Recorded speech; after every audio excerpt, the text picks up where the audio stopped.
Yesu. Yesu. Merci beaucoup. Yesu.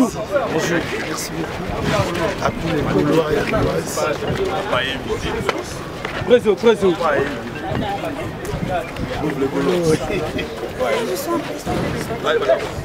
Voilà, il est là. Zamboka fait rigoler les pattes. Zamboka. Pas de faire rigoler. Pas le sourire. J'ai des chapelles. Pas le sourire. Zamboka. Faire rigoler les pattes. Va bien passer mon Zamboka.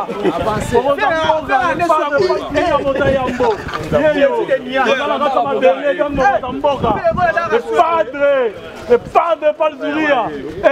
Papa, ça va marcher là-bas, artiste. Mon Zamboka, le padre. Festigola. Allez, Covid.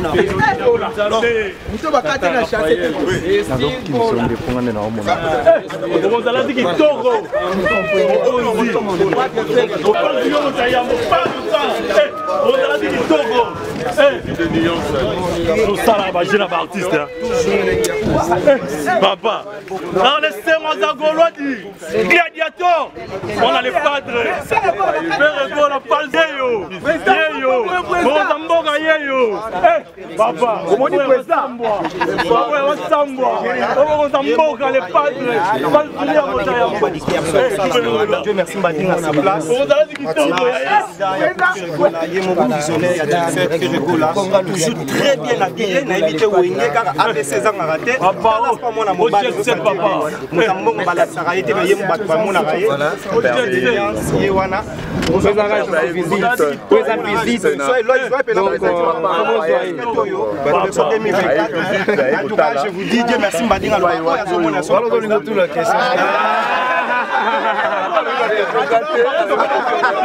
Mesdames et messieurs, regardez bien l'artiste et musicien de notre pays, notre papa Ferregola. Merci pour le cadre du festival. Voilà. Les 3, les 4 familles qui le gouvernement il faut faire Ferregola Zwango, bah te belé, bah féliciter, bah na monti qui bateau, bah solo, bah au bah hôtel, bah tout le monde devant dire merci.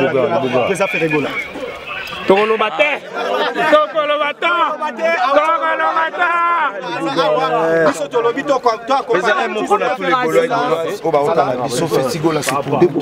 Message attends après beaucoup de temps au Lobaraté, ça l'a mis au plaisir tout quand on a eu ça l'a mis.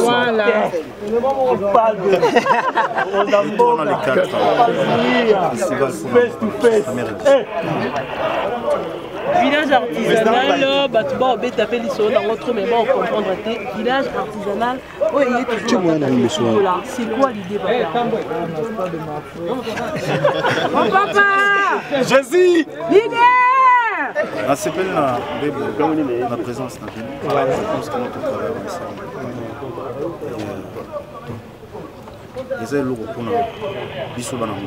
Je pense que nous sommes tous à l'intérieur.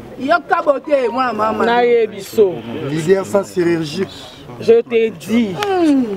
Il nous a la première édition, deuxième édition, troisième édition, jusqu'à 2029. Papa va le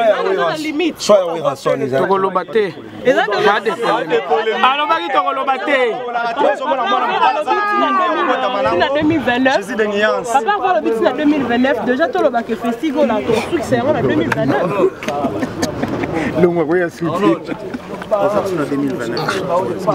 Les pas de 2029, c'est le contrat, il y a les besoins, il y a en 2029. Les autres festivals avec nous, donc nous allons en 2029. Sinon, félicitations pour cette belle initiative. Merci, je pense qu'ils apprennent à Bissou. Pour la Bissou Congolais, festival, ils apprennent à Bissou Congolais. Donc le festival, on va pour payer pour la Bissou. Moi, on a Congolais à une initiative. Tous à la derrière. Président, moi, je commentaire moi Nangayo ou éclairci Bissou pour le créer la polémique et merci beaucoup.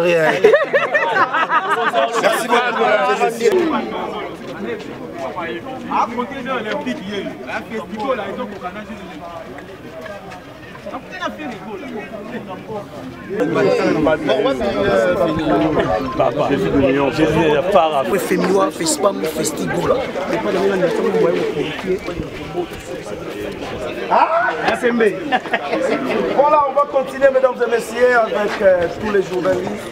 Merci beaucoup. L'idée! Alors, très calme. Il faut faire vite. Bien merci. Bien merci.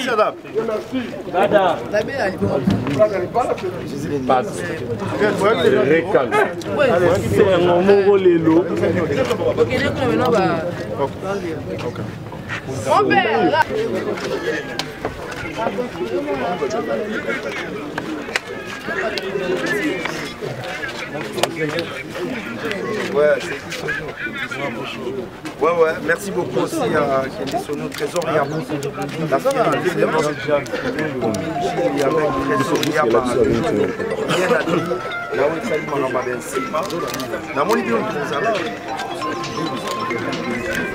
Merci papa. ABC, aspect beauté. Merci papa et merci Jésus. Voilà. Toujours avec.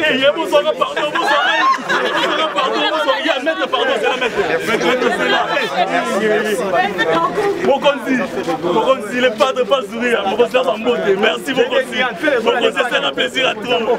Le padre, la Sarah Makila. Papa.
Et voilà. Merci Nababoy, nous sommes à Congo sur télévision. On a confiance au Pesaka l'homme, c'est dans un corps sans. Motomo Bopeto et Billy Soumouté. Ndene Sarabino to Tambo, la rapport toujours la rabino d'information na source. Awa tona kata Tata Raphaël et Sika Oyo Festigo la Ekoleka. Nebi ke ba Gaulois, ba tout ba boninyo sur Congo source ba télémi batala. Et bandika galelo te les 2, les 3, na les 4. Bon mais ça en donc tout ça awana équipe technique nion surtout. Il y a Festigola, il y a Ferregola, il y a Tambola, la place il y a stand, il y a classé nini place nini donc embouté ko les pepele. C'est pour ça que je demande à la population nyonso ya Congo, maman, papa, bongisa mwana, yaya sombela leki biye, boya. Awande sécurité, awamta okufate. Pour sécurité, et assuré. Biso tout ebi ke ba événement nyonso Ferregola organiser à ta plein leki to protégera d'abord ba vie à batu. Gaulois batela mningani Gaulois. Voilà, Tokutani. Awa, le 2, le 3, le 4 na Festi Gola. Vraiment, Toya est belé pour les événements au Erotika la Rosala Lissouteti année prochaine. Nous sommes la deuxième édition. Merci. Tout le monde est tambola, tout la tala, n'engeni zo lekela. Tout capable d'intervenir bande comme sous Simat Rosonga. Allez, tout le monde. Bon, voilà, tout ça pour la visite. Il y a Festi Gola, les Padres. On est là. On a vu ça, Gauloise, tout est dans les bons. Les 2, les 3, les 4 et tout ça. Ah, car n'y est pas donc. Gaulois, on a dit boya mon bondo. Et on s'en a bien, on s'en a donc. Festival, il y a les bossos, il y a propre, il y a calme, il y a lengi. On s'en a il y a les bossos. On a notre vivant de ce monde. Festival là. Déjà carnaval, l'été à carnaval, au tambola, au tambola.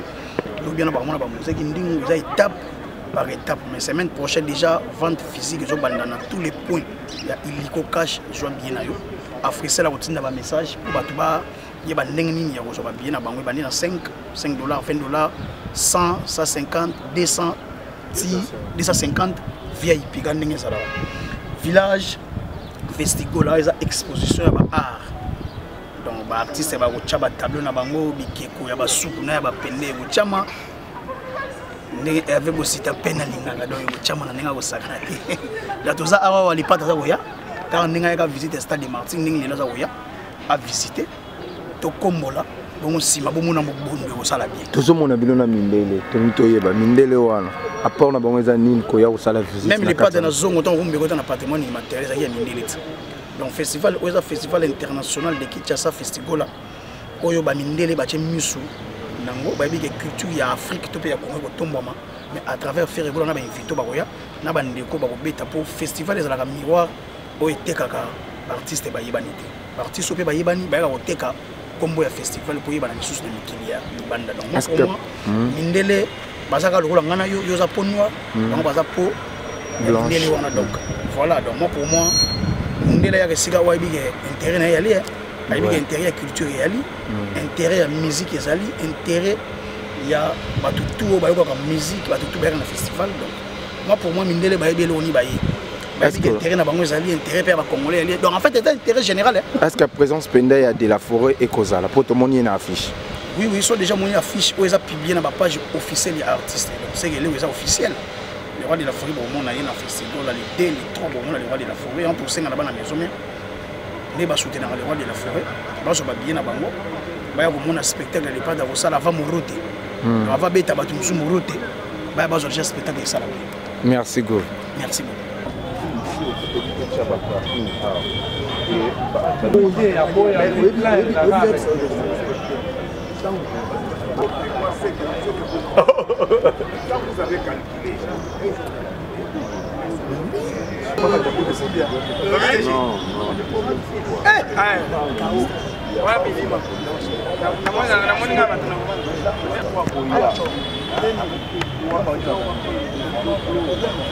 mais nini kuna pena desi ataki moko kosala biso système totuke na olia biloko tolia kosala mama mana ni tala DG moni ko wana bien na kama mateso na tala déjà mateso sama mais les qui comme moni ah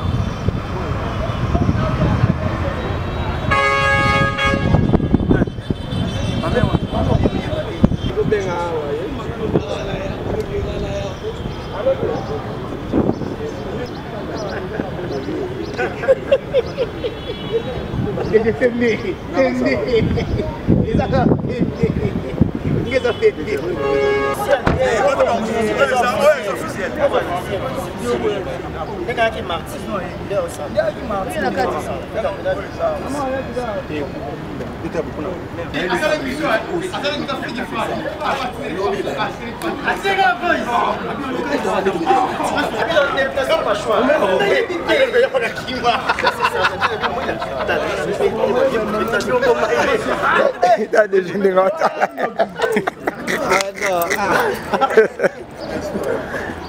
yo la prends mais pas léger.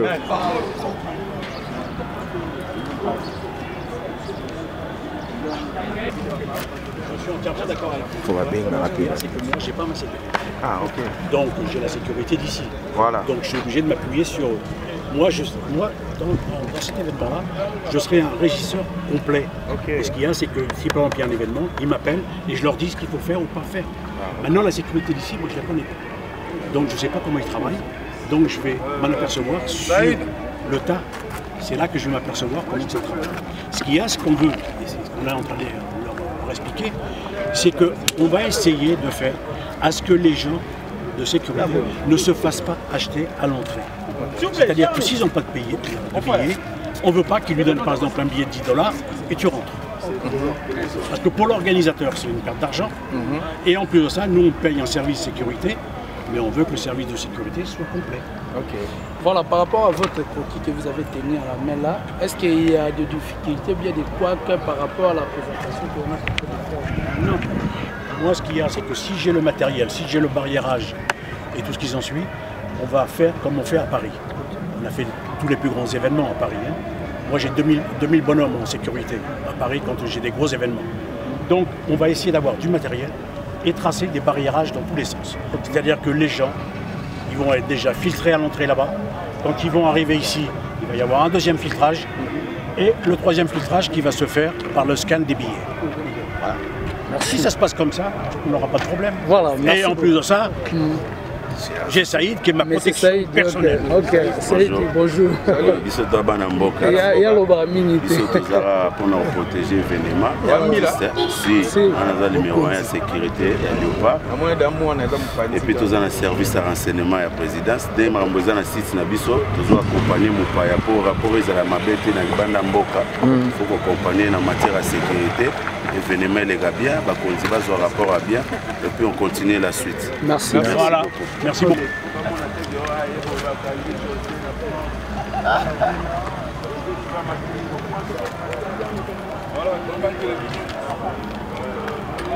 Il faut continuer Michel.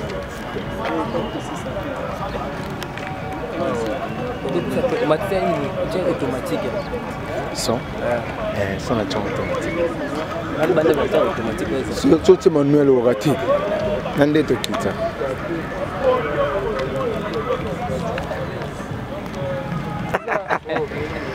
Tu peux penser à la roche.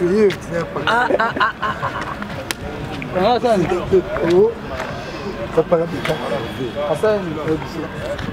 Voilà.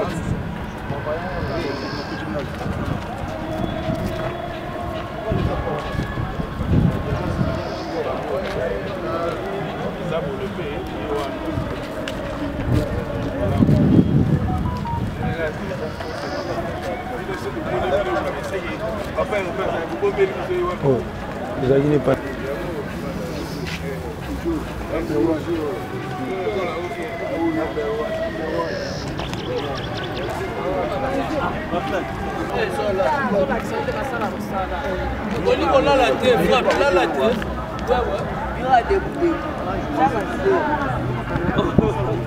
Question à l'autre.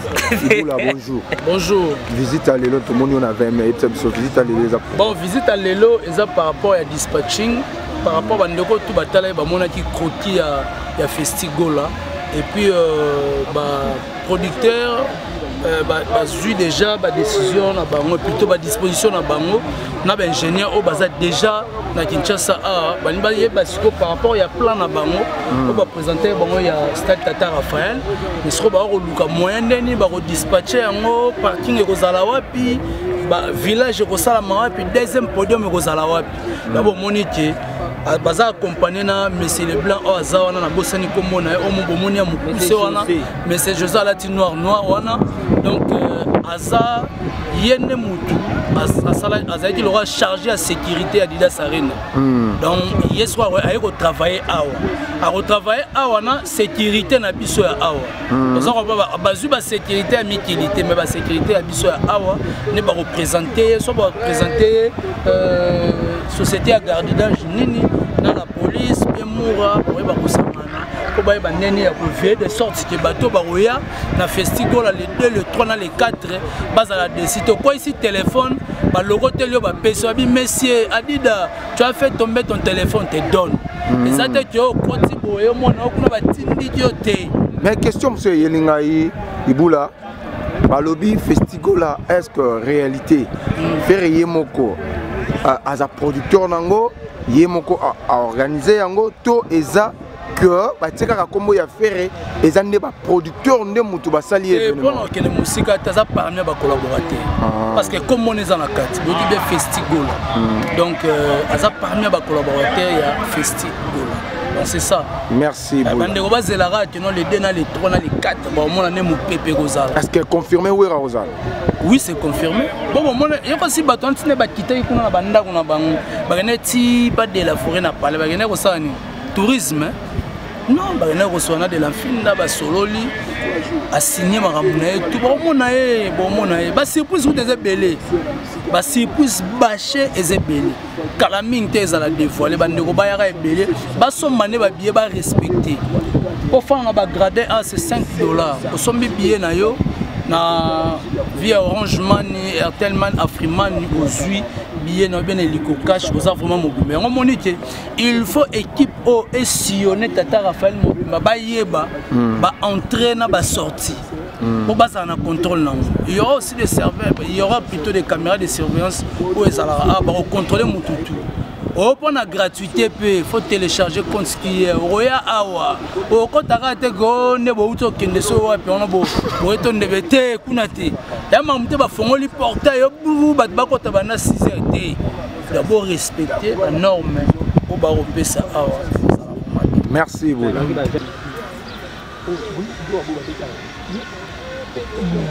On continue à rappeler. Pourquoi les barons pas bien c'est aujourd'hui oui, monsieur.